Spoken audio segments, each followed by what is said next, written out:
This episode of FilmRiot is brought to you by Domain.com. Today on FilmRiot, we get into some basic lighting setups. Basic cinematography. Yeah! Setups. Yeah! Lighting. Whoa! You are so hyper. Yeah!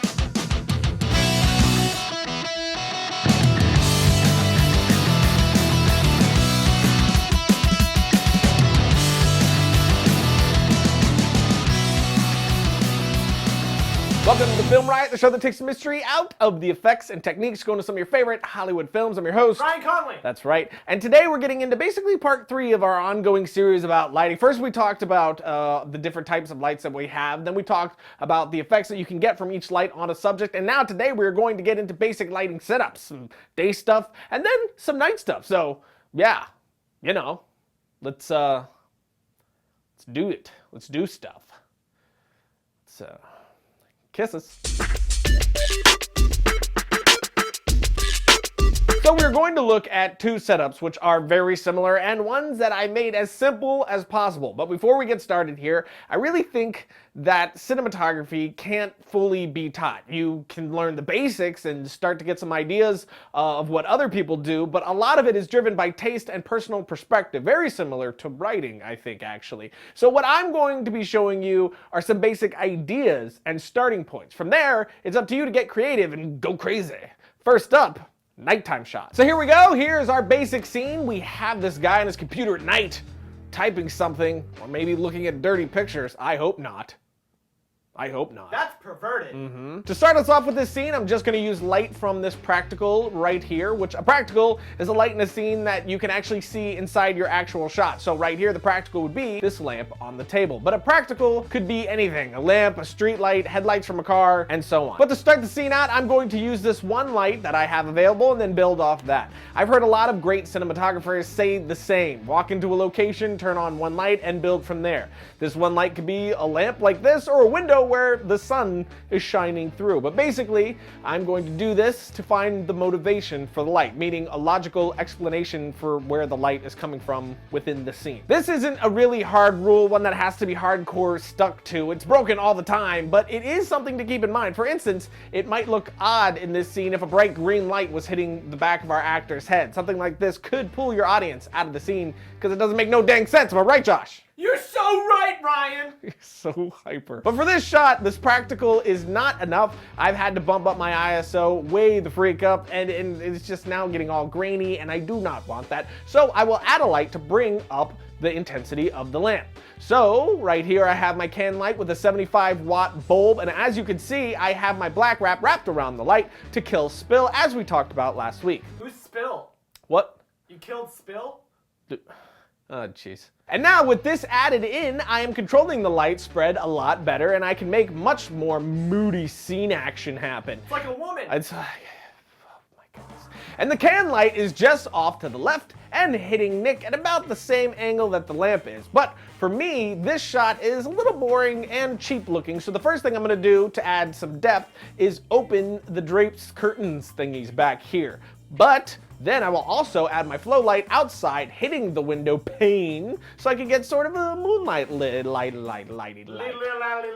Yeah, I know, right? But still, the shot feels a little tighter than I want it to, so I will move my actor away from the wall and use a longer focal distance. So now I have about the same shot, but my background is much more out of focus, and I'm getting no light spill on the background from the lights I'm using on my actor, since we got a lot more distance happening there, which gives me way more control over my light on the background as well. So if I wanted to, I could stop here and have very contrasty noir-ish type image, but that isn't what I want, so I will add some more light. Now the one thing you can do is mess with how much contrast there is in the scene, which I will do this by adding a fill light. So I'll crack open my little softbox, point it at the ceiling so that the light is reflecting off the ceiling and filling the room. Now I can move the light closer or further away from my actor depending on how much fill I want in the scene.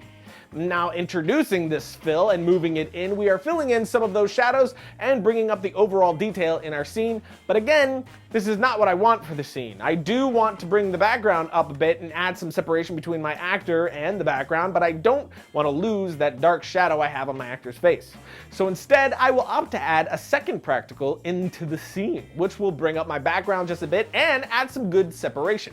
And now that I have that, I can add a backlight onto my actor, simulating the light that is coming from that second practical. For this, I use my other LED panel and slap some CTO on it, which we also talked about that last week. So now I have some good depth to the shot with the window, nice separation on my actor from the background, and I was able to retain the moody look on his face that I wanted. Now, although I could stop here, and I do like how this is looking, I think for this shot, I want to add some detail to the left side of the frame. So to do this, I will add one light in the corner, and since I just wanted a little bit of light, I'm going to grab a desk lamp I have lying around and attach it to whatever is closest, point it at the corner, and there you go. And I'm pretty happy with that look. Now, cinematography isn't just about light. It's about a multitude of other things, including positioning of the actor and the camera. So say I wanted to make this scene feel a bit more intense or mysterious. One thing you could do is turn your actor away from us. This way, we're not in there with him visually. We're sort of cut off.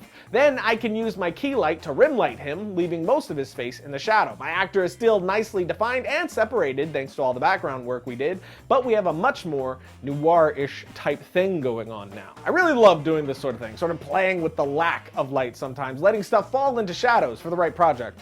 Of course, but I think it works really well for me. But even with this shot, you can again add some fill light to adjust how much you want as far as detail in the shadows, or how much you just want to fall off completely into darkness, or you can front light the actor just a little bit. There are so many different things you can do, but there you go, a basic contrasty night shot, and you can already see what I mean about being a taste and preference thing. My hope is that this will give you a few ideas to springboard off into your own awesome style. But next up is some daylight shooting, but first, sponsorific, right? Hey, I'm still here. You're If you're like, hey, I want a website, maybe for a blog, a business, or to post Photoshop pictures of you riding on the back of a giant winged dolphin. Oh my god, I want to do that. Yeah.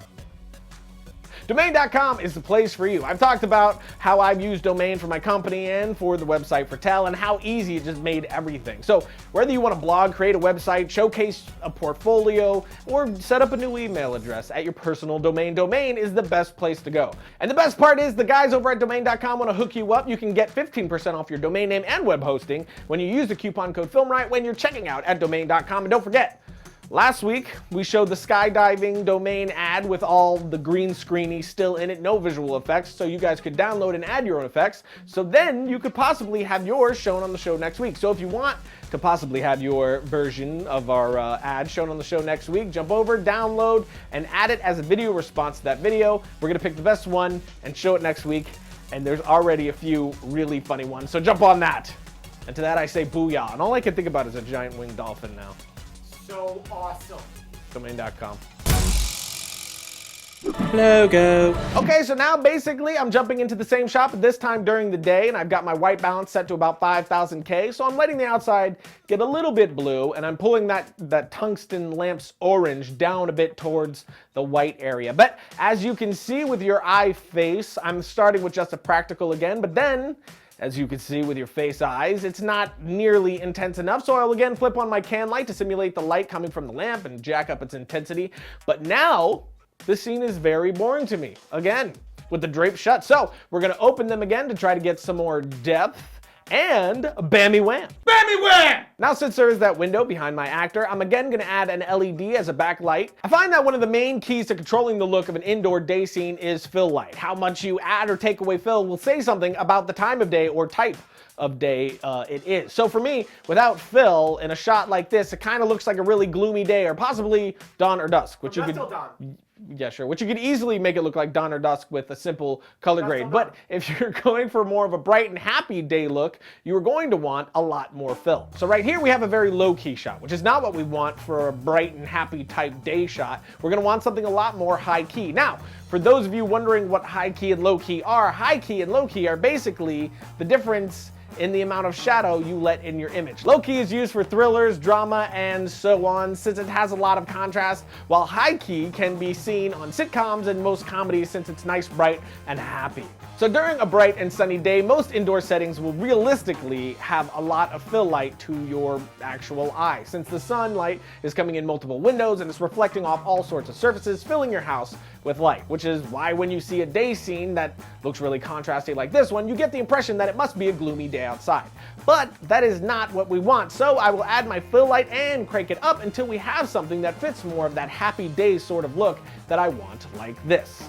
And now as an example of high and low key, this shot would be low key, and this shot would be high key. Low key being very contrasty with lots of shadow, and high key, very little shadow areas at all. But there you go. This is a basic idea behind a simple daylight shot as well. And again, these are all just starting points, some basic ideas to hopefully get your brain to turning and moving in the right direction. As you can see, there are so many different directions you could take in any setup. It's all about what you want for your story. Do I get a compass?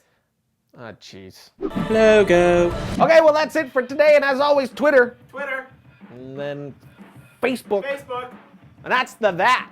But next week, we'll of course be getting into more cinematography stuffs, and soon color correction, because, you know, no shot is finished until it's been graded, I always say, and so does a lot of other people. But I'll see you next time when I pay for my electric bill with children's screams.